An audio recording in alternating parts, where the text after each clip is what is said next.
नमस्कार। समाचार एकांश के विशेष कार्यक्रम न्यूज विद चिल्ड्रन में आप सभी का स्वागत है। मैं हूं आपके साथ ओजस्वी शर्मा। यह कार्यक्रम खास तौर से बच्चों द्वारा बच्चों के लिए बनाया गया है। इस कार्यक्रम में हम आपको देश और दुनिया की खबरों से अवगत कराएंगे। तो न्यूज विद चिल्ड्रन में सबसे पहले बात करते हैं इस हफ्ते की सुर्खियों की। 1 महीने तक चलने वाले काशी तमिल संगमम का प्रधानमंत्री नरेंद्र मोदी ने कल किया विधिवत उद्घाटन। 30 दिनों के समागमों में 51 सांस्कृतिक कार्यक्रमों का होगा आयोजन। भारत को G20 समूह का बनाया गया नया अध्यक्ष। इंडोनेशिया के राष्ट्रपति ने प्रधानमंत्री नरेंद्र मोदी को सौंपी अध्यक्षता की कमान।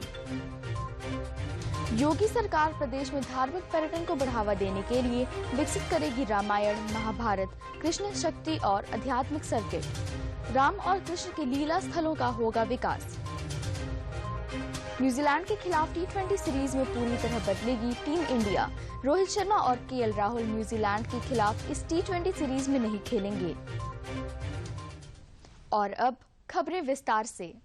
1 महीने तक चलने वाले काशी तमिल संगमम का प्रधानमंत्री नरेंद्र मोदी ने किया विधिवत उद्घाटन। 30 दिनों के समागमों में 51 सांस्कृतिक कार्यक्रमों का होगा आयोजन। 17 नवंबर से 16 दिसंबर तक काशी में तमिल संगमम का आयोजन किया जा रहा है। इस कार्यक्रम का विधिवत उद्घाटन प्रधानमंत्री नरेंद्र मोदी ने काशी में किया। तमिल कार्तिक महीने की शुरुआत 17 नवंबर से होने के साथ ही वाराणसी में काशी तमिल संगमम का आगाज हो गया। काशी तमिल संगमम में 12 अलग अलग समूहों में लगभग 2500 से 3000 लोग तमिलनाडु से वाराणसी पहुंचेंगे। हर ग्रुप की यात्रा 8 दिन की होगी। दल 2 दिन वाराणसी में रहेगा और 1 दिन प्रयागराज की यात्रा करेगा। इसके लिए रामेश्वरम, चेन्नई व कोयम्बटूर से 3 ट्रेन में 3 अतिरिक्त कोच लगेंगे, जो 2 दिन के अंतराल पर प्रति सप्ताह काशी आएंगे। IIT चेन्नई व काशी हिंदू विश्वविद्यालय को कार्यक्रम को नोडल इंस्टीट्यूट किया गया है। यह समागम एक भारत श्रेष्ठ भारत की भावना को साकार करने वाला आयोजन है। उत्तर और दक्षिण भारत के नेगेटिव नैरेटिव को तोड़ने में यह आयोजन महत्वपूर्ण भूमिका साबित होगा। इसके साथ ही भगवान विश्वेश्वर की धरती पर रामेश्वरम की संस्कृति प्रकाशमान होगी। 30 दिन तक चलने वाले काशी तमिल संगमम में 51 सांस्कृतिक कार्यक्रमों का आयोजन होगा। इसमें तमिलनाडु के करीब सभी रंग दिखेंगे। भारत को G20 संगठन का बनाया गया नया अध्यक्ष। इंडोनेशिया के राष्ट्रपति ने G20 की अध्यक्षता की कमान दी प्रधानमंत्री नरेंद्र मोदी को। भारत G20 संगठन का नया अध्यक्ष बन गया है। बीते बुधवार को बाली में दुनिया के सबसे समृद्ध G20 देशों के प्रमुखों के शिखर सम्मेलन के समापन के अवसर पर इंडोनेशिया के राष्ट्रपति ने G20 की अध्यक्षता की कमान प्रधानमंत्री नरेंद्र मोदी को सौंप दी। प्रधानमंत्री ने इस अवसर पर हर भारतवासी के लिए एक गर्व की बात बताते हुए कहा कि भारत की अध्यक्षता में G20 एक समावेशी, निर्णायक और महत्वाकांक्षी क्रियाशील संगठन के तौर पर काम करेगा। उन्होंने कहा कि भारत की कोशिश होगी कि अगले 1 वर्ष के दौरान विश्व के समक्ष मौजूद चुनौतियों का सामना नए विचारों और सामूहिक प्रयास से हो। प्रधानमंत्री ने कहा कि भारत G20 को एक युवा संगठन बनाने की कोशिश करेगा और बतौर लीडर अपनी भूमिका निभाने से पीछे नहीं हटेगा। प्रधानमंत्री नरेंद्र मोदी G20 में हिस्सा लेने के लिए इंडोनेशिया के बाली शहर पहुंचे। अपने 3 दिवसीय दौरे पर पीएम ने भारतीय समुदाय के लोगों को संबोधित किया और बाली मैंग्रोव वन का दौरा किया। प्रधानमंत्री नरेंद्र मोदी G20 में हिस्सा लेने के लिए इंडोनेशिया के बाली शहर गए। इस दौरान उन्होंने भारतीय समुदाय के लोगों से भी मुलाकात की। पीएम मोदी ने वहां पर भारतीय समुदाय को संबोधित भी किया।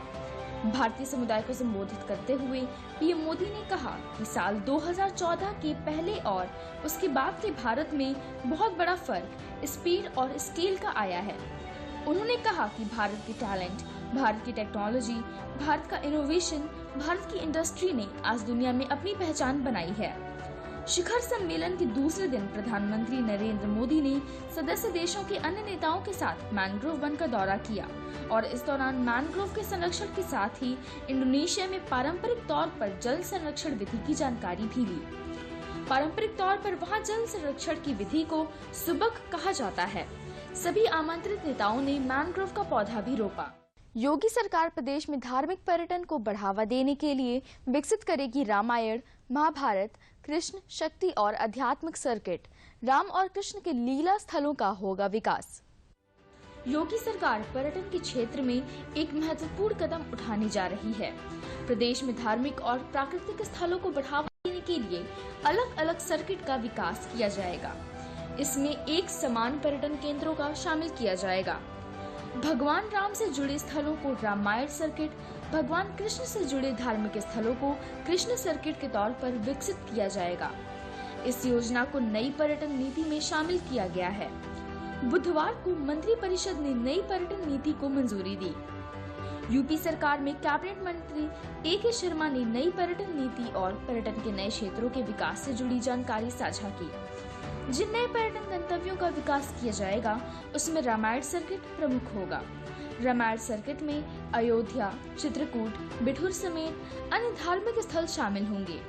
इन धार्मिक स्थलों को भगवान राम एवं माता सीता के प्रतीकों के तौर पर देखा जाएगा। डोनाल्ड ट्रंप 2024 में तीसरी बार लड़ेंगे राष्ट्रपति चुनाव, कहा अमेरिका को फिर से पटरी पर लाने की जंग है जारी। अमेरिका के पूर्व राष्ट्रपति डोनाल्ड ट्रंप ने एक बार फिर 2024 के राष्ट्रपति चुनाव के लिए अपनी उम्मीदवारी की घोषणा कर दी है। इस घोषणा ने अमेरिकी सियासत पर उथल-पुथल मचा दी है। बुधवार को फ्लोरिडा राज्य में स्थित अपने निवास मार-ए-लागो में अमेरिका के राष्ट्रीय झंडों से सजे एक मंच पर चढ़कर डोनाल्ड ट्रंप ने ऐलान किया कि अमेरिका को फिर से महान और गौरवपूर्ण बनाने के लिए वो अमेरिका के राष्ट्रपति पद के लिए अपनी उम्मीदवारी का ऐलान करते हैं। इस निर्णय से एक बार फिर डोनाल्ड ट्रंप और जो बाइडेन के बीच फिर से मुकाबला देखने को मिल सकता है। देश में बाघों की बढ़ती संख्या के लिए पहचान बनाने वाले पीलीभीत टाइगर रिजर्व के पर्यटन सत्र की हुई शुरुआत। देशी विदेशी सैलानी हाथियों, बाघ और हिरन की प्रजातियों का कर रहे हैं दीदार। पीलीभीत टाइगर रिजर्व के पर्यटन सत्र की शुरुआत मंगलवार को हुई। पर्यावरण मंत्री के.पी. मलिक ने सत्र की शुरुआत की। पर्यटन सत्र के पहले दिन सैलानियों के लिए प्रवेश निःशुल्क रहा। वहीं सैलानियों ने कर्नाटक से लाए गए हाथियों, बाघ और हिरन की अलग अलग प्रजातियों के दीदार भी किए। प्रकृति के सौंदर्य के बीच बसे टाइगर रिजर्व क्षेत्र में बाघों की संख्या बढ़ रही है। यहाँ सैलानी हिरन की दर्जनों प्रजातियों के साथ साथ जलीय जीव मगरमच्छ और कर्नाटक से लाए गए 4 हाथियों के दीदार कर सकेंगे। टाइगर रिजर्व सत्र के पहले दिन सैलानियों को निःशुल्क प्रवेश दिया गया, जिस दौरान सैलानियों ने जंगल सफारी के समय हिरन की अलग अलग प्रजाति के दर्शन किए। वहीं टाइगर रिजर्व क्षेत्र में बनाए गए सेल्फी पॉइंट पर लोगों ने सेल्फी ली और बोटिंग का भी आनंद लिया।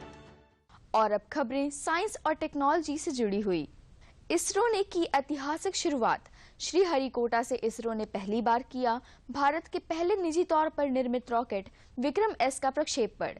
केंद्रीय मंत्री जितेंद्र सिंह भी रहे मौजूद। इसरो के लिए 18 नवंबर का दिन बहुत ही ऐतिहासिक रहा।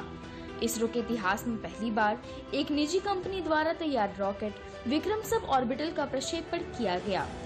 सुबह 11:30 बजे आंध्र प्रदेश के श्रीहरिकोटा से इसे प्रक्षेपित किया गया। Vikram sub orbital single stage rocket है जो एक उपकक्षीय लॉन्च व्हीकल है। इसने अपने साथ 3 पेलोड लेकर श्रीहरिकोटा से उड़ान भरी।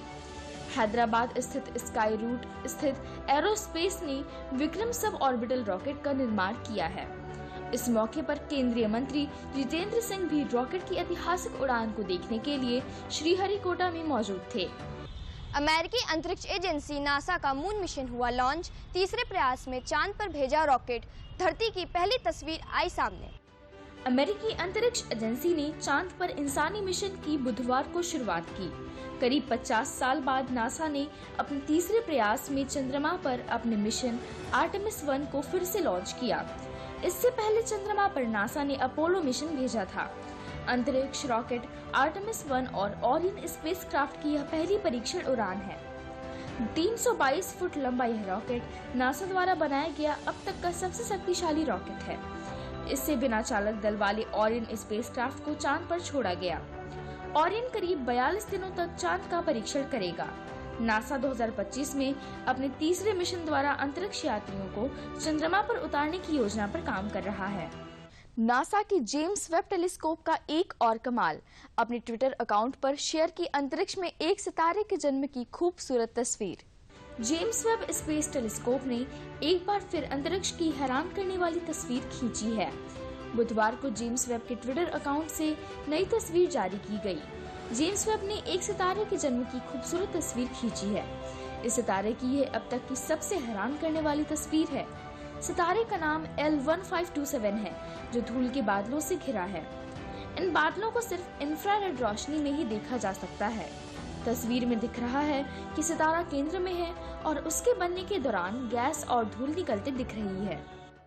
और अब बात करते हैं स्पोर्ट्स अपडेट की। न्यूजीलैंड के खिलाफ T20 सीरीज में पूरी तरह बदलेगी टीम इंडिया। रोहित शर्मा और KL राहुल न्यूजीलैंड के खिलाफ इस T20 सीरीज में नहीं खेलेंगे। T20 वर्ल्ड कप 2022 में ट्रॉफी जीतने का सपना टूटने के दुख से उभरते हुए भारतीय टीम ने 18 नवंबर को वेलिंगटन में न्यूजीलैंड के खिलाफ 3 मैचों की T20 सीरीज का आगाज किया। न्यूजीलैंड के खिलाफ इस T20 सीरीज में टीम इंडिया पूरी तरह से बदल गई है। इस टीम की कप्तानी स्टार ऑलराउंडर हार्दिक पांड्या करेंगी। T20 सीरीज में विराट कोहली और रोहित शर्मा जैसे प्लेयर्स को आराम दिया गया है।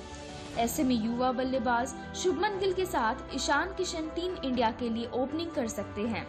न्यूजीलैंड के खिलाफ T20 सीरीज के लिए भारत की प्लेइंग 11 में शुभमन गिल, ईशान किशन, श्रेयस अय्यर, सूर्य कुमार यादव, हार्दिक पांड्या बतौर कप्तान, ऋषभ पंत बतौर विकेटकीपर, वॉशिंगटन सुंदर, युजवेंद्र चहल, भुवनेश्वर कुमार, अर्शदीप सिंह, उमरान मलिक शामिल हैं।